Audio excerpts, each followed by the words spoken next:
주신 은혜를 사모하며 또 전심으로 달려나가는 삶이 되시길 바랍니다.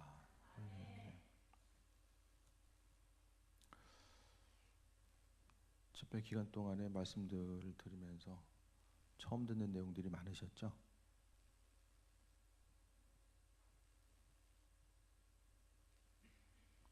뭘 많아요. 거기 어디 처음 듣는 내용이 어디 있어요?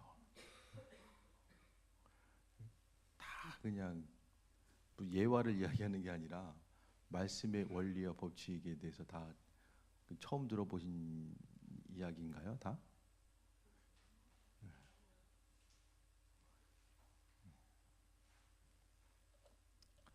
그러니까 똑같은 얘기도 누가 하냐에 따라 다른 거죠. 그죠? 똑같은 얘기를 하더라도 그 말씀에 대해서 이제 얼마나 신뢰성을 가지고 이야기하느냐.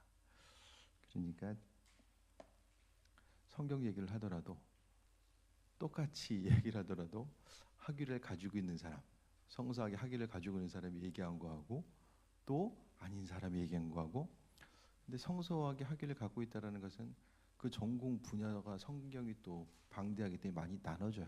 그래서 또 본인 전공 분야는 또 깊이 알 수 있지만 또 성경 내에서 또 다른 부분은 또 다른 사람에 비해서 모를 수가 있거든요.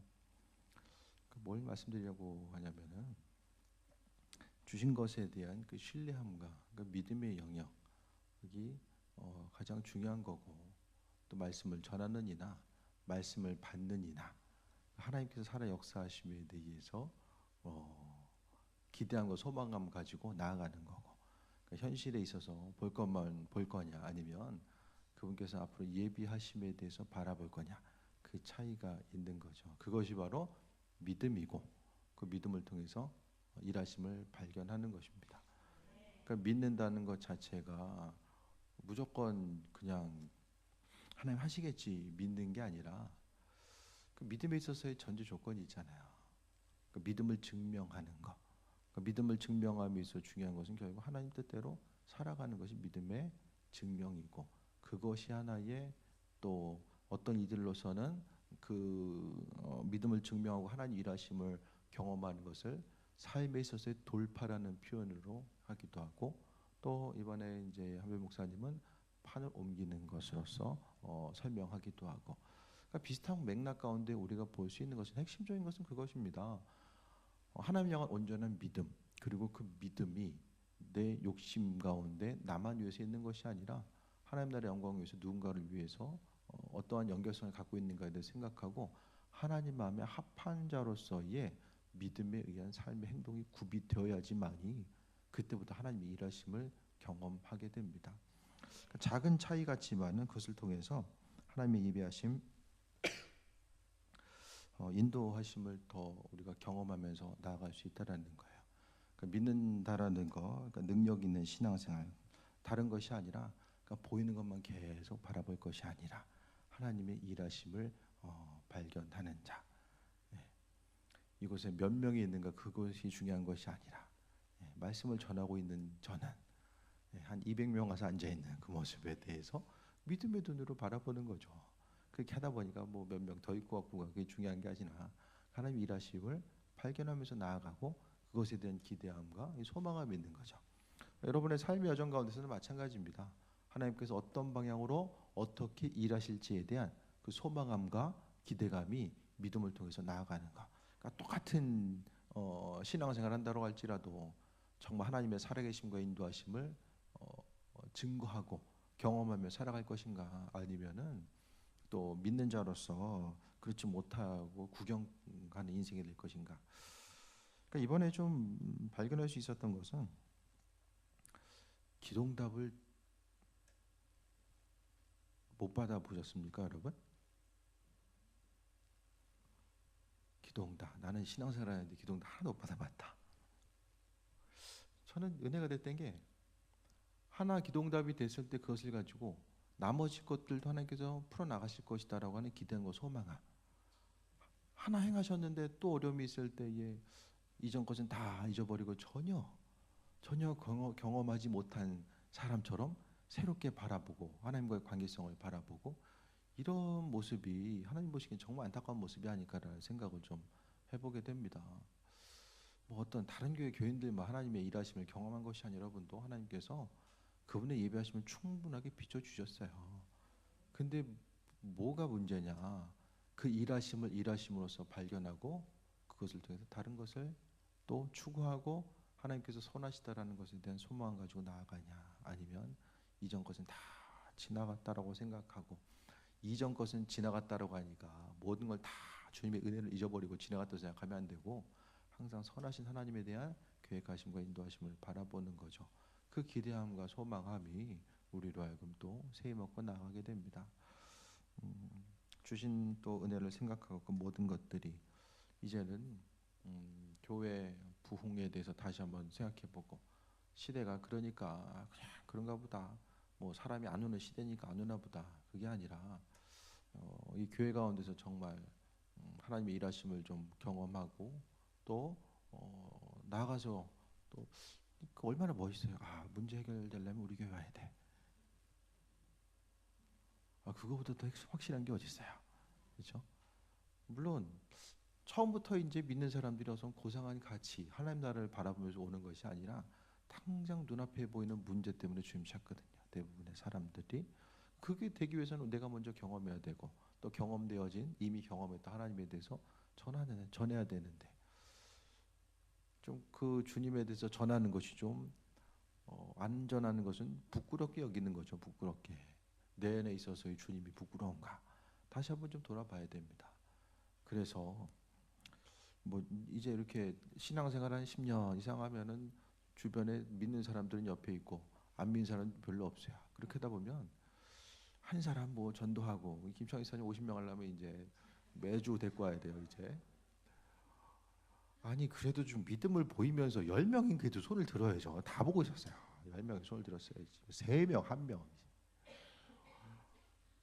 아니 이거 도대체 인생이 3명, 1명 하면 뭐 제가 이 얘기하려고 한 건 아닌데, 그 우리 한계 가운데서 그건 판을 옮기는 게 아니잖아요. 내가 할 수 있는 부분 가운데서 행하는 거죠.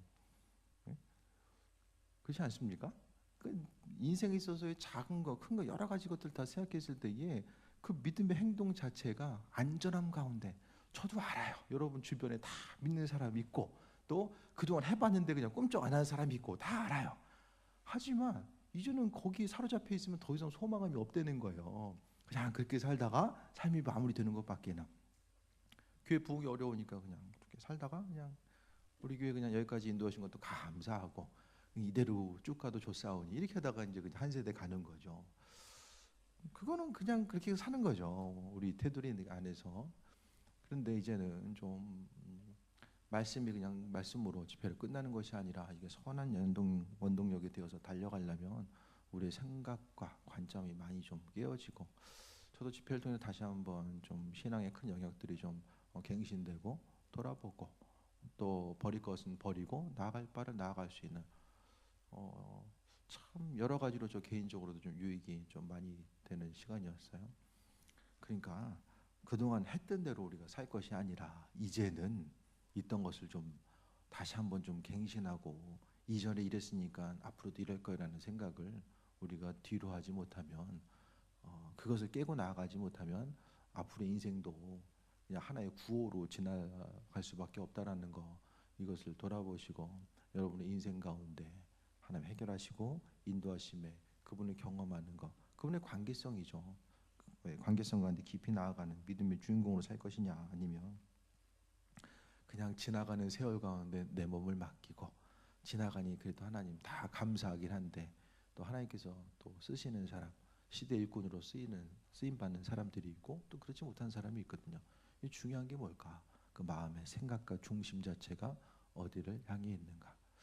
그래서 목회자가 성장하는 만큼 성도들이 또 성장할 수밖에 없다라는 그 부분에서 다시 한번 점검하고, 저도 어쨌든 이 생각과 고정관념과 사고의 틀을 좀 더 깨트리고 나아가고자 하는 것, 또 그것을 통해서 제가 성장하고 또 여러분이 더 성장에 앞으로 나아갈 수 있도록, 그러니까 교회가 조금 더 역동성을 가지고 기존 틀에 대해서 좀 벗어나서 이 교회 전도되는 것도, 이 작년과 같은 한 해가 반복되면은 정말 이게 계속되면 교회가 소망이 없어집니다.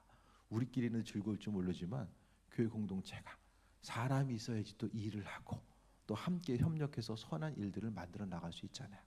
그러니까 우리끼리 즐거운 걸 넘어서서 이제는 하나님의 일하심과 인도하심을 경험할 수 있는 거. 그러니까 밖에서 불특정 다수를 향해서 전도하는 것도 중요하지만 결국 전도되는 것은 나와 관계성이 있는 사람들이에요.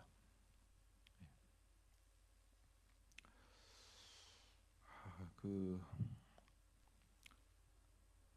예수 함께 교회, 손영주 목사님 교회 2명 했다 교회 4명 됐다는 거야. 배가 부흥했어요.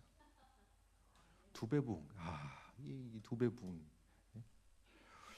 그러니까 보니까 교회가 여기서 한 20명만 더 차면 딱 그냥 여기 있을 만한 인원 딱 차는 것 같아요. 20명 정도만 더 되면. 그러니까 우리가 그냥 사람 수에 중심 두는 게 아니라 자세한 얘기는 조금 더 왔을 때 하죠. 좀 왔을 때 좀 들어야 될 사람들 좀 앉아 있을 때 다시 또 하도록 하겠습니다. 루스드라 전도에 대해서 오늘 이야기합니다. 루스드라에서 사도 바울이 전도 여행 때에 전도하는데 발을 쓰지 못한 한 사람이 앉아 있는데 나면서 걷지 못하게 돼서 걸어본 적이 없는 사람, 전혀 태어나서 걸어본 적이 없는 사람이 나오게 됩니다. 그런데 바울이 말하는 것을 듣거늘 바울이 주목하여 그 구원받을 만한 믿음이 있는 그에게 있는 것을 보고, 한 사람이 바울이 말하는 것을 듣고 또 그 구원받을 만한 믿음이 있는 것을 봤다라고 이야기합니다. 그러니까 우리는 항상 중요한 것은 하나님 말씀 가운데 민감하고자 하는 거예요. 그래서 그 말씀에 민감하다라는 것이 때로는 내가 하고 싶은 일들을 포기해야 될 때도 있긴 하지만 그래도 삶에 있어서의 승리하는 핵심은 하나님의 인도하심, 그분의 말씀 가운데 살아가는 것이 중심을 이루어야 되잖아요. 그런데 그분의 말씀 가운데 나아가다 보면 하나님의 뜻과 선하신 것들을 비춰주십니다. 그럼 구원받을 만한 믿음이 그에게 있는 것을 보고, 이 보입니까? 믿음 있는 게 눈에 보입니까? 잠깐 이게 뭐 계속 있었던 것도 아니고 길거리에서 치유사역 말씀 전도하는데 거기서 한 사람 보니까 구원받을 만한 믿음이 있다라고 이야기해요. 그게 눈으로 보였을까요? 딱 보니까 저 사람 구원받을 만한 믿음이 있어. 많이 뭐 같이 움직이면서 공동체 생활하다 보면 그럴지 모르겠지만은 잘 모르잖아요. 근데 그것도 제 생각에는 하나님이 바울의 눈을 열어주셔서, 그러니까 이 사람은 예비된 사람이죠. 하나님이 예비된 사람인데 바울이 그를 통해서 사용하시고 인도하시고 그 예비하심에 대해서 바라본 거예요. 그러니까 중요한 건 하나님의 이끄심과 예비하심은 믿음을 통해서 출발한다. 그 부분을 이야기합니다. 똑같이 기도라도 하나님께서 그 기도의 제목에 응답하신다라는 거. 그 기도의 능력 자체, 그것을 이야기하는 거죠. 단임 목회자가 안수 기도를 했을 때에 그 기도 가운데 응답이 되고 인도하심 받아 나아가는 것의 차이는 무엇입니까? 목사님이 기도를 엄청 많이 해가지고 영적인 능력이 충만해서 건들기만 해도 그 능력이 흘러 넘쳐서 나는 가만히 있는데 안수만 받고, 이게 이제 상호작용이에요. 상호작용.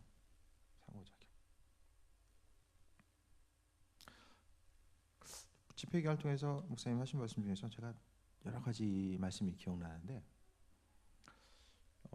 교인들을 축복하고자 했을 때에 담임 목회자가 먼저 그 일들이 이루어진 것에 대해서 믿음이 먼저 굳건해야 된다는 거예요. 그러니까 재정적으로 어느 정도 헌신하고자 했을 때에 정말로 이 헌신하는 것들을 하나님께서 받으시고 이 가정을 통해서 하나님께서 큰 일을 이루신다라는 거, 매여 있는 거 푸신다라는 거, 또 몸을 통해서 헌신하고 또 전심으로 기도하는 그 과정을 하나님께서 이루시고 은혜도 하신다라는 것에 대한 굳건한 믿음이 먼저 선행되어야 되고, 그것과 동시에 기도를 받고자 하는 이들, 연수 기도를 받고자 하는 나온 이들이 이 기도를 통해서 하나님께서는 이 문제를 푸신다. 그것에 대한 소망과 믿음이 하나가 되어서 그 믿음의 원리 가운데 삶을 통해 살아가는 것. 신앙생활은 삐리리한데 믿음만 가지고 있습니다 라면 됩니까? 아닙니다. 삶의 행위 자체가 뒷받침이 안 된 그 믿음은 가짜예요. 가짜. 스스로 속는 거예요. 나는 믿음이 있는 것 같아요. 속는 거거든요.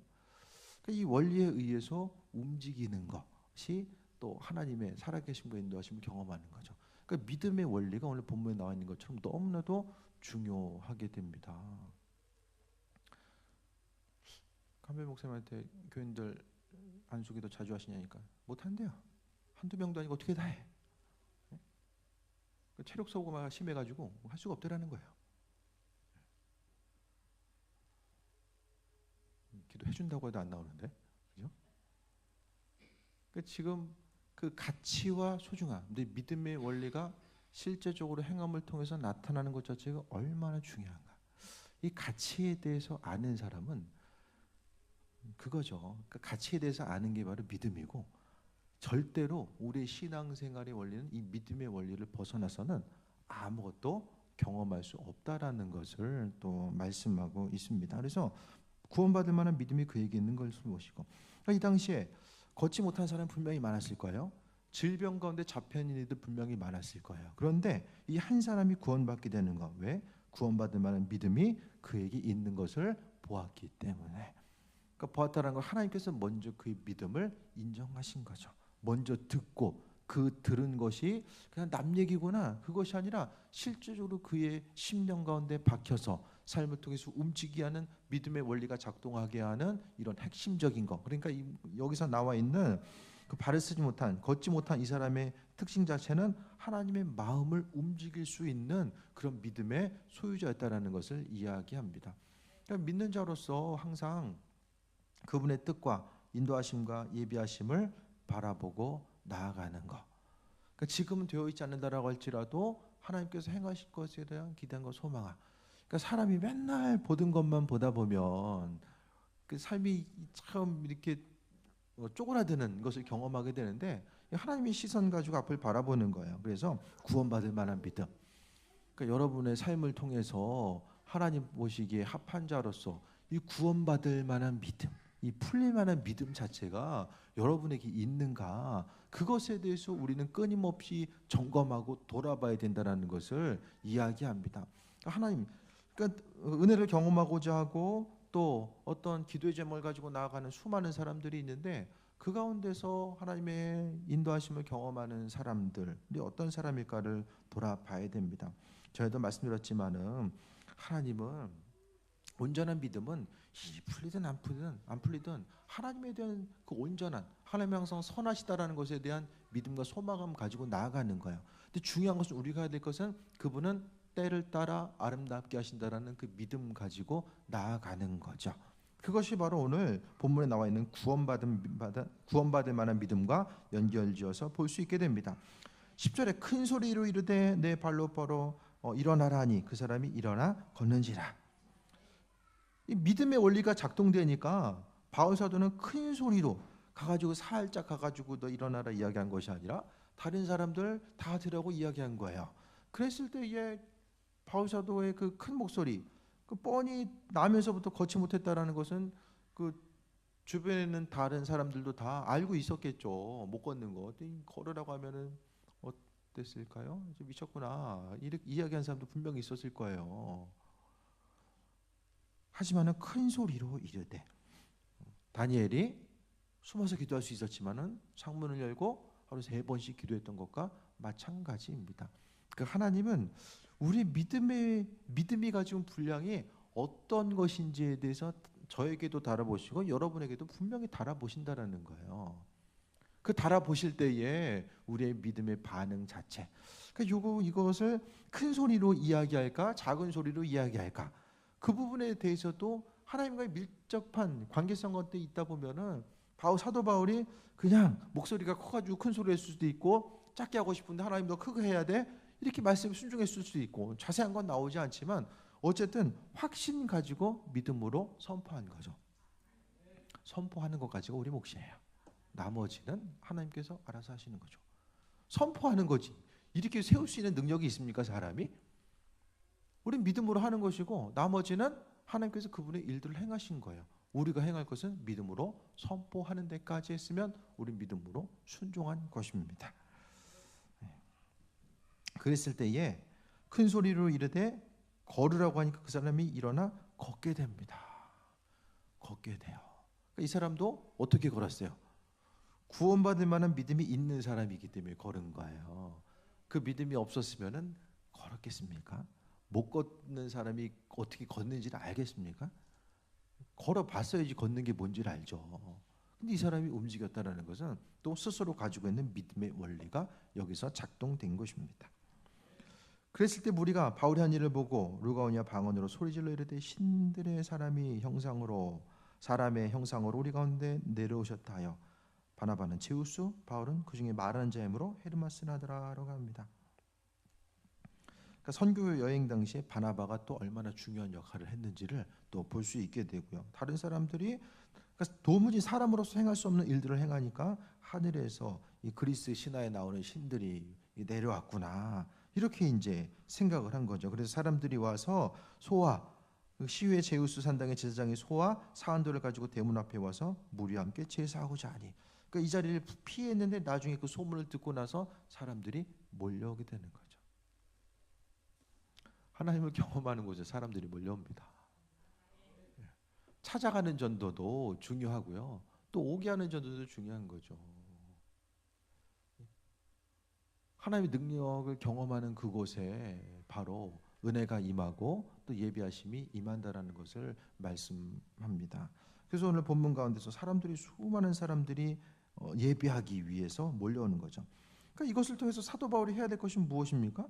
예배의 대상 자체가 자신이 아니라 하나님께서 그와 같은 일들을 행하셨다라는 것에 대해서 그 일들을 입술을 통해서 전파하기만 하면 된다라는 거예요. 그러니까 우리가 해야 될 것은 하나님께서 우리 인생 가운데 행하신 그 일들을 나타내기만 하면 된다라는 것입니다.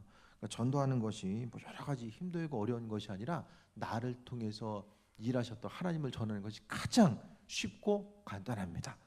때를 따라서 그 준비가 되어 있는 사람에게는 이 사형리 같은 복음을 통해서 전할 수 있지만은 그 말씀 가운데 하나님께서 폭발적으로 역사하시기도 하지만 또 때로는 그 말씀만 전하고자 했을 때 사람들이 또 건조하게 받아들일 수 있거든요. 그 말씀이 우리 심령을 통해서 어떻게 살아 역사했는지에서 나타나는 거죠. 전도가 힘든 건 내가 그 주변 사람들에게 확신을 주지 못한 거예요. 뭐 전부 다는 아니겠지만은 한 가지 모습은 내가 그리스도 예수로 인하여서 행복하고 기쁨과 소망감이 넘치는 삶. 뭐 만사 형통해서가 아니라 여전히 그 가운데서 새 먹고 그리스도 예수를 발견하며 문제 가운데서 넘어지지 않고 여전히 서 있을 수 있는 그 은혜를 우리가 경험하고 있음이 자연스럽게 비춰지면은 정말 힘들고 어두운 시대를 살아가고 있잖아요. 눈에 보이는 환경 자체가 정말로 힘들고 어려운 시대를 우리가 살아가고 있어요. 그렇다라고 한다면 믿는 자로서 우리의 삶의 중심, 그 중심이 어디를 향해야 될지를 다시 한번 돌아볼 수 있어야만 합니다.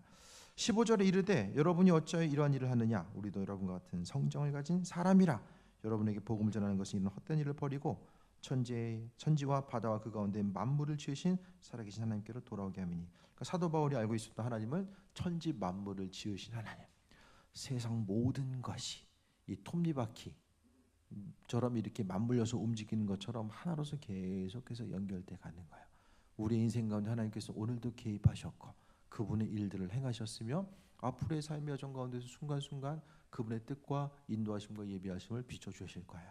그렇다고 한다면 우리가 하나님께서 창조주 하나님 그냥 동네 어디 계신 분이 아니라 세상 모든 것을 창조하신 그분의 능력과 인도하심과 함께하심에 대한 그 소망함과 기대함 가지고 나아가는 거죠.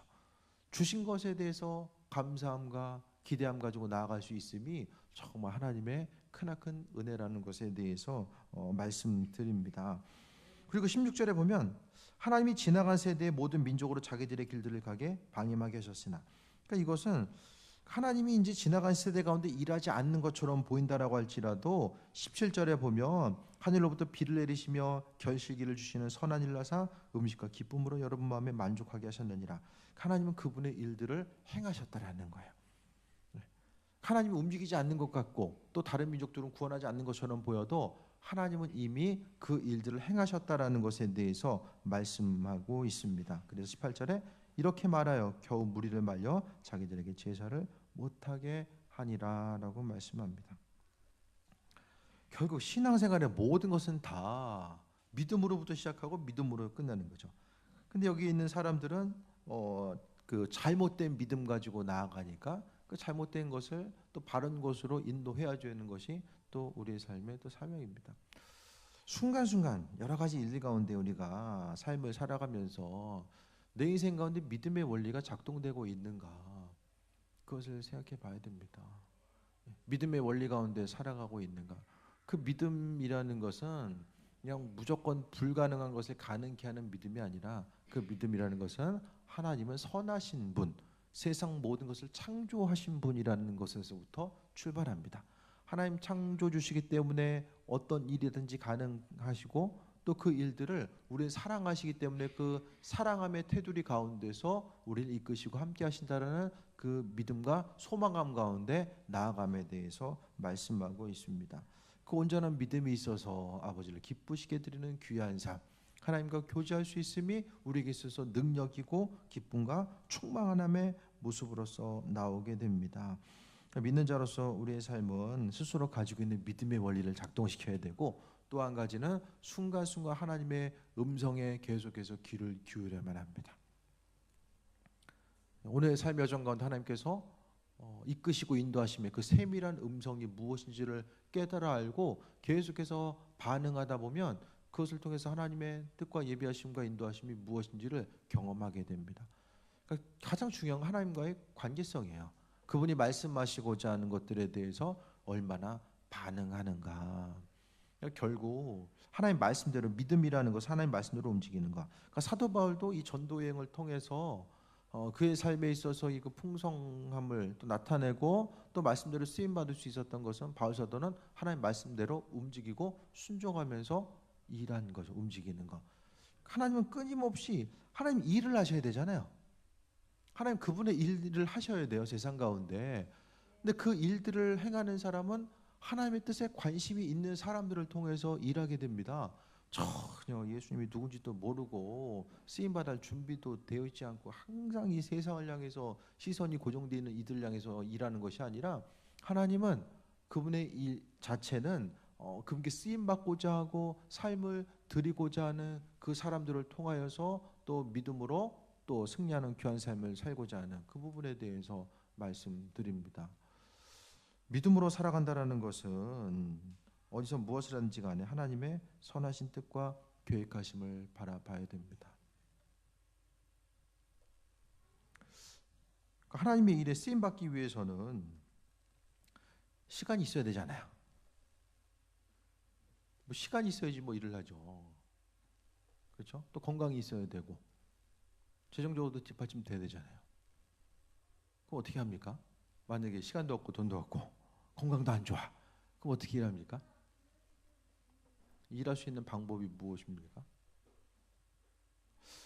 그 출발을 누가 먼저 해야 되죠? 그러면 출발 자체를, 네?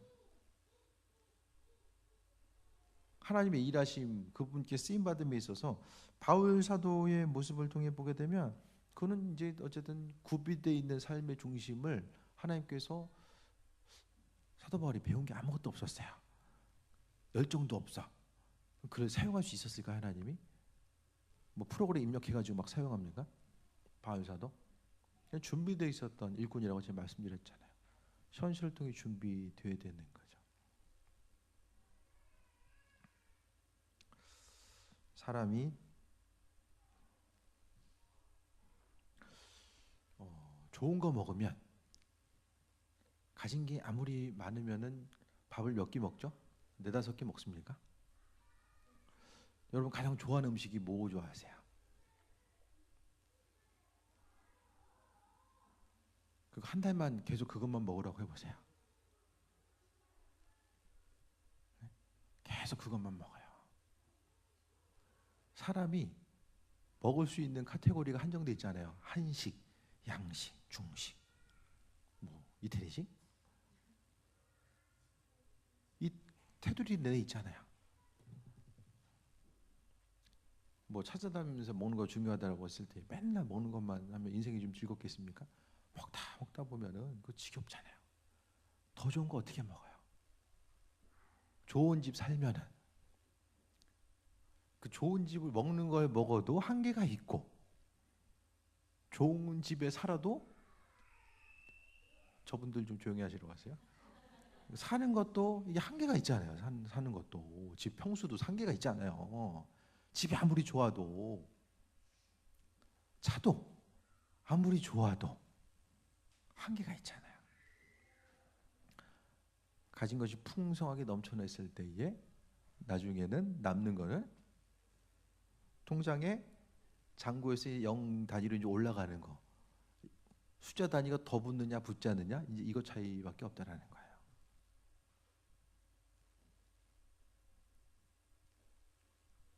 그때부터는 뭘 생각해요? 신앙인들은 그러니까 세끼 먹고 살 수 있는 이게 구비가 되면 그때부터 생각하는 것은 어떻게 주의 일에 쓰임 받을 수 있을까? 내 인생을 더 어떻게 온전한 일에, 내 육신의 건강, 내가 가지고 있는 것들 어떻게 주의 일에 더 쓰임 받을 수 있을까? 그때까지 기다려야 됩니까? 가만히 있어도 잔고액수 올라갈 때까지, 그 수준이 구비될 때까지 기다립니까? 가치를 어디에 두느냐. 있고 없음이 중요한 가치가 아니라 한 끼 더 좋은 거 먹고, 조금 더 좋은 집 살고, 조금 더 좋은 차 타고, 조금 더 애들 공부 잘하고, 그 인생의 절대적인 기준이 아니라는 거예요. 내 인생을 지금 현실 가운데서 어떻게 주님께 드려지는 삶을 살 수 있을까? 그거 하다 보면 더 필요하면 건강도 주시고 물질도 주시고 필요한 거 주시는 거죠. 삶에 있어서의 중심 자체가 어딜 향해 있어야 되는가, 그 근본적인 물음에 대해서 우리는 점검해 봐야 됩니다. 그래서 할 수 있음이 은혜이고 주님 바라볼 수 있음이 은혜가 되어야 됩니다. 19절 우리 한 구절 더 보겠습니다. 유대인들이 안디옥과 이고니온에서 와서 무리를 충동하니 그들이 돌로 바울을 쳐서 죽은 줄로 알고 시외로 끌어내치니라. 아니 지금 목소리 하나를 통해서 일어나라 해가지고 지금 평생 못 걷던 사람이 일어났는데 그 후에 바로 돌 맞아가지고 죽은 줄 알고 내쳐져요.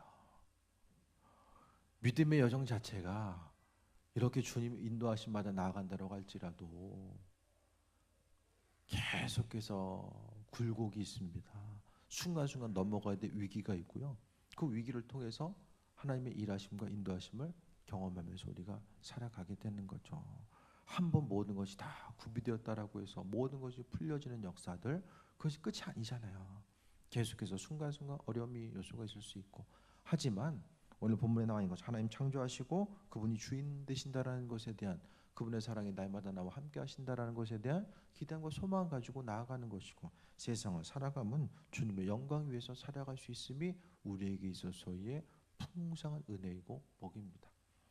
내가 가지고 있는 모든 것들, 나의 열정과 비전과 소망함, 모든 것들, 육신에 속한 모든 것들이라고 할지라도 하나님께서 그 모든 일들을 계획하시고 인도하신다라는 것에 대해서 기대함 가지고 살아가는 것이 삶의 중심이 되어야 됩니다. 보는 것만 바라보지 마시고 하나님께서 삶의 여정 가운데 행하실 것들, 나를 통해서, 나의 자녀들을 통해서 행하실 것에 대한 그 소망과 기대함을 가지고 좀 그 시야를 가지고 여러분 인생을 좀 돌아볼 수 있게 되길 바랍니다. 한순간 위기가 없을까요? 예? 그 은행의 잔고의 수가 올라가는 그것만 바라본 사람들이 인생의 위기가 없을까요? 예? 한번 모든 것이 다 평탄하게 펼쳐졌기 때문에 그 후엔 위기가 없는 것이 아니라 계속해서 하나님을 경험하기 위해서, 그날 하루를 통해서 하나님을 경험하기 위해서 수많은 사람들이 또 발버둥 치면서 살아가는 거예요. 네. 내 인생을 통해서 풀려졌다라는 것은, 그것은 문제 해결됐다라는 것, 그것에 궁극적인 기쁨이 있는 것이 아니라 하나님께서 나를 버리지 아니하시고 여전히 내 작은 기도 소리에, 내 목소리에 귀를 기울이신다라는 것에 대해서 한 번 더 경험함이 있기 때문에 그 작은 경험을 통해서 더 그리스도 예수를 바라보고 기쁨과 소망감 가운데 나아갈 수 있는 은혜를 경험하게 됩니다. 믿는 자로서 복된 삶을 살 수 있게 되길 바랍니다. 또 이 시대에 정말로 쓰임받는 삶, 하나님의 선하심과 인도하심에 대해서 바라보고 쓰임받고자 하는 마음에 그 신명과 결단함이 있어서 날마다 그리스도 예수 주님께 주님을 기쁘시게 드리는 존귀한 삶의 모습이 되어지길 바랍니다. 그것이 하나님의 일꾼으로서 온전한 삶의 주인공으로서의 삶을 살아가는 방법임을 다시 한번 좀 돌아보시고 인도하심 받아 나아가는 귀한 삶이 되시길 축원드립니다. 기도하겠습니다.